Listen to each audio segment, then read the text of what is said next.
নারী শক্তির আবির্ভাব ও অসুরী শক্তির বিদায়। হে হোয়াটসঅ্যাপ বন্ধুরা, আজ শুভ মহালয়া। সকলকে জানাই মহালয়ার আন্তরিক প্রীতি ও শুভেচ্ছা। আজ আমি কোচবিহারের কিছু বিশিষ্ট পুজো পরিক্রমা করাবো।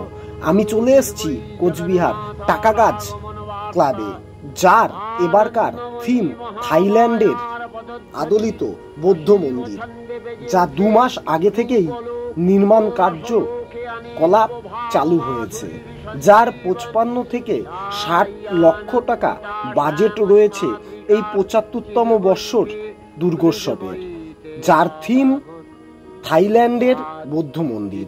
থার্মোকল ও নানান রকম হাতের কারুকার্য, বাঁশ ও কাপড় দিয়ে ফুটিয়ে তুলেছে তারা তাদের মণ্ডপ। এরপর আমরা চলে গেলাম কোচবিহার শান্তিকুটি ক্লাব ও ব্যায়ামাগার।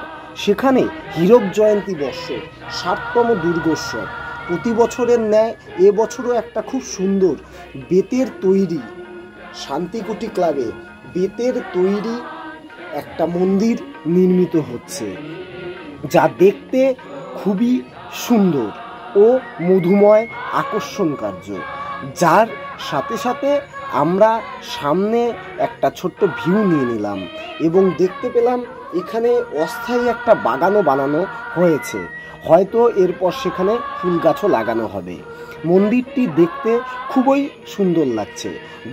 চলো এবারে তাহলে ভেতর দিকে একটু প্রবেশ করা যাক। আস্তে আস্তে মন্দিরের ভেতর দিকে যখন আমরা প্রবেশ করলাম, দেখতে পেলাম মা দুর্গার অপরূপ এক মূর্তি, যা নবনির্মিত হচ্ছে। এখানকার স্থানীয় লোকেদের কথা অনুসারে দীর্ঘ বহুদিনকার অপেক্ষার পর আস্তে আস্তে এই মণ্ডপ তৈরি হচ্ছে। মায়ের আগমনী বার্তায় ফুটে উঠছে সমগ্র পৃথিবী, সমগ্র বাংলা। তার সাথে সাথে পায়ে পা মিলিয়ে শান্তিকুটি ক্লাবও এবার খুব সুন্দর একটা পূজা পরিক্রমা আমাদেরকে করাচ্ছে। এই পুজোর বিশেষ থিম আমাদের খুবই সৌন্দর্য লেগেছে, যা মাটির নির্মিত এবং খুব সুন্দর মূর্তি এবং বেত দিয়ে সুন্দর সুন্দর হাতের কার্যকলাপ করেছে এখানকার স্থানীয় মিস্ত্রিরা। খুব সুন্দর কার্যকলাপের পরে আস্তে আস্তে আমরা এগিয়ে গেলাম সুভাষপল্লী ইউনিটের দিকে, যা এবারকার নজরকাড়া কোচবিহারের পুজোগুলোর মধ্যে অন্যতম। সেই পুজোগুলোর পরিক্রমা করতে করতে রাস্তার লাইটিং খুব সুন্দর দিয়েছে। এবারে আমি আস্তে আস্তে মন্দিরের সামনে গেলাম। মন্দিরটি নারী সুরক্ষা ও নারীর প্রতি মান্যতা দিয়ে এই মন্দিরটি তৈরি করা হয়েছে, যা দেখতে খুবই সুন্দর লাগছে। এর সাথে সাথে আস্তে আস্তে আমরা চলে গেলাম বীণাবাণী ক্লাবে, যার মূর্তি নির্মাণ চলছে।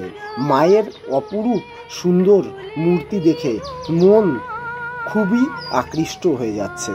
এর সাথে সাথে মায়ের সমস্ত সংসারের সন্তান পুত্রদেরকে নিয়ে, কন্যাদেরকে নিয়ে মর্তে প্রবেশ করছে, যা সুন্দর একটা ছোট্ট থিমের মাধ্যমে তারা পরিকল্পনা করছে।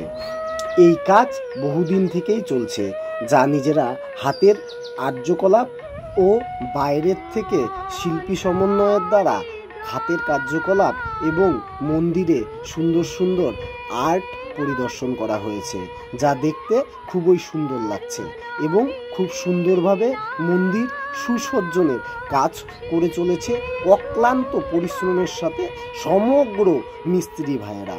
এবং এই মন্দির শুধুমাত্র মায়ের আবির্ভাব নয়, এর সাথে সাথে এই ছোট্ট পাড়াটির একটা আনন্দ। এর সাথে সাথে আস্তে আস্তে আমরা যেতে শুরু করলাম রাস্তা দিয়ে খুব সুন্দর লাইটিং লাগানো হয়েছে।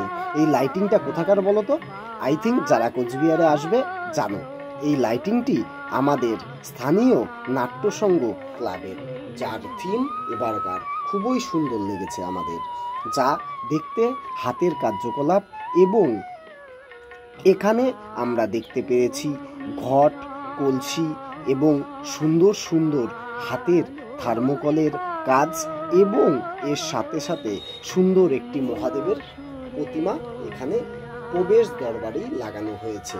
এর সাথে সাথে কিছু কিছু মন্দির এবং ছোট ছোট ফটো এখানে নির্মাণ করা হয়েছে।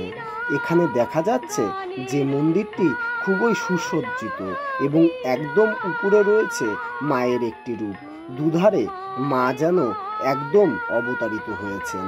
মায়ের এই অপরূপ মন্দিরের আবারও আমরা দর্শনে আসব। সবাইকে সুস্বাগতম জানাচ্ছি। খুব সুন্দর একটি মন্দির আমরা দেখলাম, যা এখানে হাতের চালনকলার মাধ্যমে আর্ট করা হয়েছে এবং খুব সুন্দরভাবে একটা ঘণ্টা, ত্রিশূল, ঘটি এবং বাঁশ দিয়ে, কাপড় দিয়ে খুব সুন্দর নির্মিত করা হয়েছে কোচবিহার নাট্যসংঘর এই মন্দির। তো বন্ধুরা, আমাদের কোচবিহার দুর্গোৎসবের একটা ছোট্ট পরিক্রমা আমি করালাম। যদি ভালো লাগে অবশ্যই লাইক, কমেন্ট, শেয়ার করবে। শুভ শারদিয়া।